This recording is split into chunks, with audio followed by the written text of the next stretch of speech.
Are we good? We live? Okay, cool. P4P Sports Entertainment. Hit that like button, comment below, share, do all of that, man. I just wanted to do a quick stream. I didn't drop nothing yesterday. Hit the like button, subscribe to the channel. I'm gonna be dropping a lot more stuff today. I just had some things I had to do, man. You know what I'm saying? Sometimes you just don't feel like doing something. But yeah, I'm gonna get back to it. But today, you know what? I'm gonna drop y'all. I figure, you know what? Let me go and drop something early. You know, you on your way to work, you waking up early in the morning, you can listen to something. You feel what I'm saying? Let me start this thing off. Let me start off with Oscar De La Hoya. Mr. Oscar De La Hoya has finally found an opponent for his quote unquote comeback, his little exhibition thing. He's gonna be fighting Victor Belfort, you know, former MMA, he was in the UFC. You know, I think he's like Brazilian or something. I don't know. I know him. I've seen lots of his fights. I just don't care. That's what I think a lot of that's what I think a lot of people are gonna be sitting there saying. I just don't care. And Oscar's supposed to be fighting, I believe, in June, July, August or September, around that time, on DAZN. I don't care. Listen, Oscar, I think you messed up. You could have had 2 potential opponents, possibly 3, that would have actually kind of made a little wave or a little bit of noise, right? Number 1, first person, Chavez Sr. You know, you already beat him, you know, many years ago. Unfortunately, he has a fight this weekend. Okay, I think he's taking on Camacho Jr. You know, so that's unfortunate. Another fighter that you could have fought, Anderson Silva. That would have really did the trick. But unfortunately, he's actually fighting Chavez Jr. on the same card as Chavez Sr. this weekend. Check that out. I think Roy Jones would have been, you know, interesting. You know, you guys are older, you know, it's exhibition, you know, whatever. But you pick Victor Belfort and you expect me to be happy? You expect me to care? Even as an Oscar fan, like, honestly, dude, Oscar, sit down. I don't have a problem with you. Great fighter. Fought everybody. Won, lost. It is what it is. He got in there and mixed it up. No problem with you. Former Olympian, you know, former world champion. I have no problem with you as far as a fighter.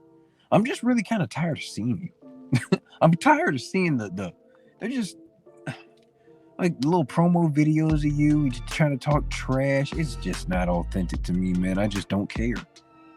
Like, I just feel like it's at a certain point, and Mayweather is included in this. I feel like it's a certain point in the fighters' lives, you shouldn't have to fight anymore. Now, maybe it's an addiction to the spotlight. You want the attention. It's that rush, walking through that curtain, and you're in the main event. I understand. I get that. But I mean, dude, you're in your 50s. Floyd, you're in your 40s. I think you pretty much said, you know what? I'm done with this. I get it. I can't keep doing this. Like, you know what I'm saying? It's too much for me. I think you have to get it all out of your system. But it's just funny how Oscar De La Hoya was the same Oscar De La Hoya hating on Floyd Mayweather for doing exhibitions, or for Floyd fighting an MMA fighter in Conor McGregor, right? Floyd's last fight made a whole bunch of money. Did over 1 million pay-per-views. Conor McGregor fight with Floyd Mayweather did well over 1 million pay-per-views and made massive amount of money.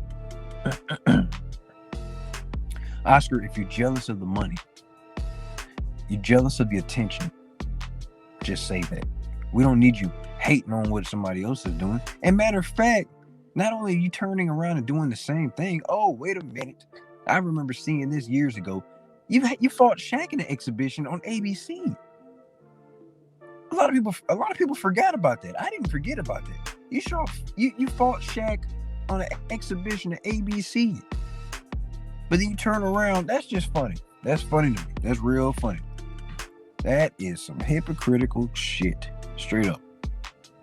But nonetheless, you're gonna be fighting Victor Belfort. I wish you nothing but the best, man. Train hard. Both of you guys getting in. Make some money. Do what you do. Will I be watching? I don't know. If I have nothing else to do that night and I'm not tired, I don't feel like going to sleep or going to the gym myself, then, I might come across it, whatever. But, I'm not going to hate on it. It is what it is. See, I'm not going to do what you do, Oscar. You hate on, what everybody else doing. You hating on Canelo right now. You're not under contract with him. You got severed ties. You hating on Floyd Mayweather and what he's doing.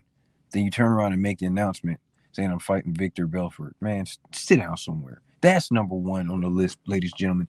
Number two, Joe Joyce is going to be fighting. I don't know if a lot of people don't know who Joe Joyce is, but Joe Joyce is the same man that I believe he broke Daniel Dubois' orbital bone. Daniel Dubois just came back last month. He got, last 1-2 weeks, he beat up somebody. I can't think who he beat up. Who did he beat up?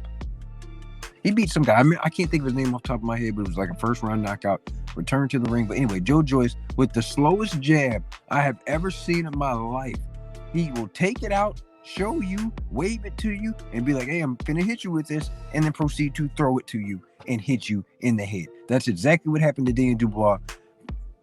Round after round of the slowest shit I've ever seen in my life. I've never seen a slower boxer than Joe Joyce. But I can't hate because he's getting the job done.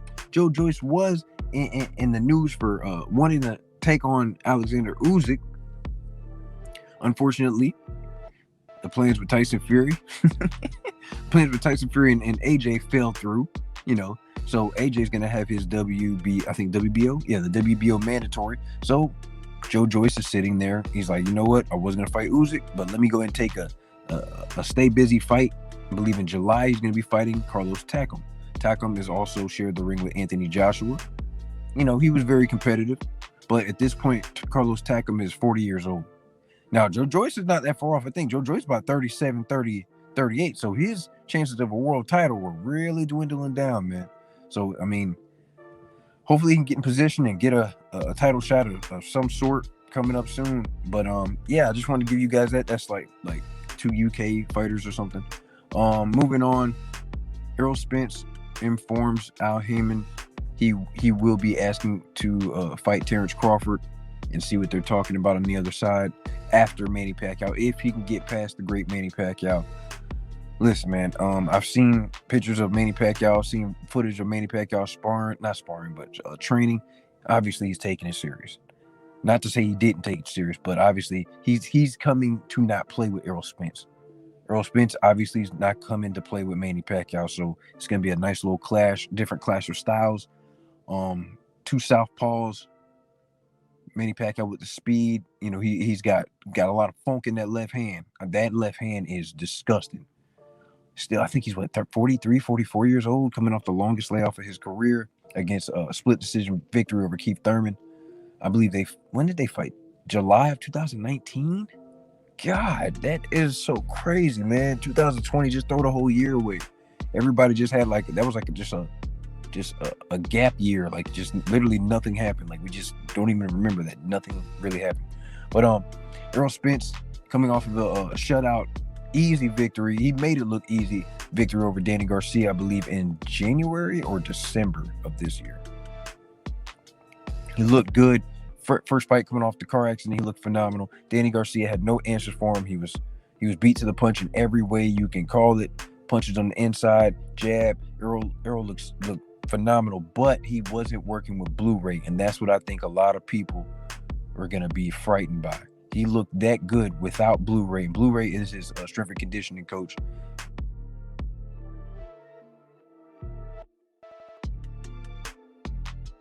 Chiseled.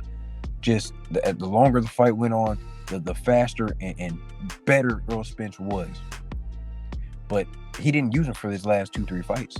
So now Blu-ray is going to be helping train Errol Spence as far as his strength and conditioning. So I smell trouble for all his opponents, whether that be Bud next, whether that be Keith Thurman next, whether he decides to go to 54. Errol Spence is a problem. Now, me personally, Father Time is going to end up catching up to Manny Pacquiao. He showed flashes of it in the Keith Thurman fight. As the longer the fight went on, the stronger Keith Thurman got. The more time Keith Thurman got to figure out Manny Pacquiao. Manny Pacquiao has not been able to cut the ring off in a minute. He does little things like he tries to steal the round, hit you with that last little flurry, come in. All I'm saying, if Manny Pacquiao starts throwing combinations and starts hitting his gloves together, it's going to be a problem. I don't know if Errol is going to be able to deal with that type of speed, but then again, weather the storm, and see if that speed and everything can keep carrying over to the later rounds. I don't think it can. But nonetheless, I think it's going to be a great fight. The fight's supposed to be taking place in August in Las Vegas.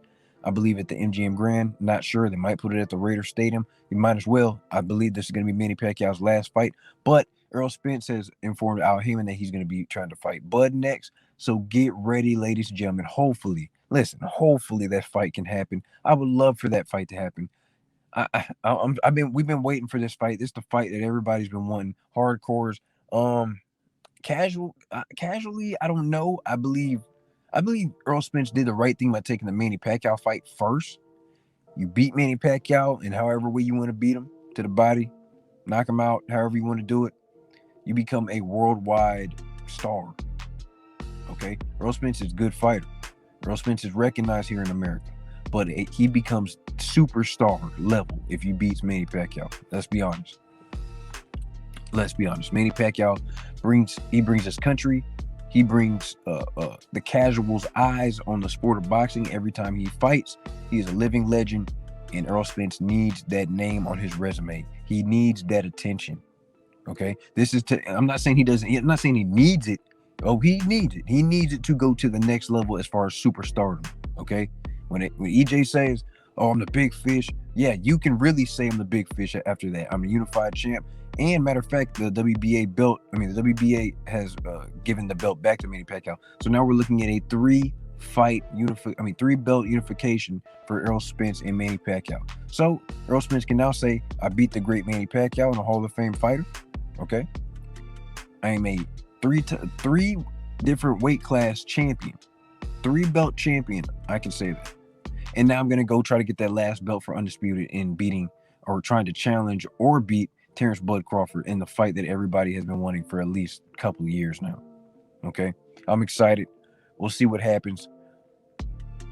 I'm excited. That's all I got to say, man, about that. Really, I don't know. See, but if Manny Pacquiao wins, then obviously Manny Pacquiao is going to retire, and he's going to all the belts will be dispersed. So I don't know what's going to happen after that. Number one, number two. I don't think a lot of people has ever realized or did this research, but Manny Pacquiao has never unified. So this would be something that would be very different and new to Manny Pacquiao. He can add to his resume as well. But man, listen, you beat Keith Thurman. What was his last little run? What's his name? Matisse, Adrian Broner, Keith Thurman, who's a former unified champion at 147, and then you beat Errol Spence, who was a unified champion at 147, and you get 3 belts. My God. So in my mind, would Manny Pacquiao retire after that, or would he try to go fight Bud to be undisputed? Something that Floyd Mayweather has not done. I doubt it. Because Bud is a tough fight. I don't know if Manny Pacquiao likes Terence Bud Crawford's style. I don't know if he could deal with his length, because Terence Bud Crawford is longer than both Manny Pacquiao and Errol Spence. And not to mention, like I said, Father Time is undefeated. So, man, listen, the longer Manny Pacquiao tries to stay in this game, the older he's going to get, and the slower his reflexes won't be the same. The slower his speed will be able to be timed. He won't have the same velocity and speed. That left hand will slowly start to become an average left hand, as opposed to having some funk in that thing. You feel me? But I'm excited. Just wanted to drop this little live for y'all, man. Y'all hit the like button, comment below, share, do all of that. Subscribe to the channel for all things sports entertainment related. Enjoy your ride to work, man. I hope everybody has a great day, man. I'm gonna probably hit y'all with some more content later on. And with that being said, I'm gone.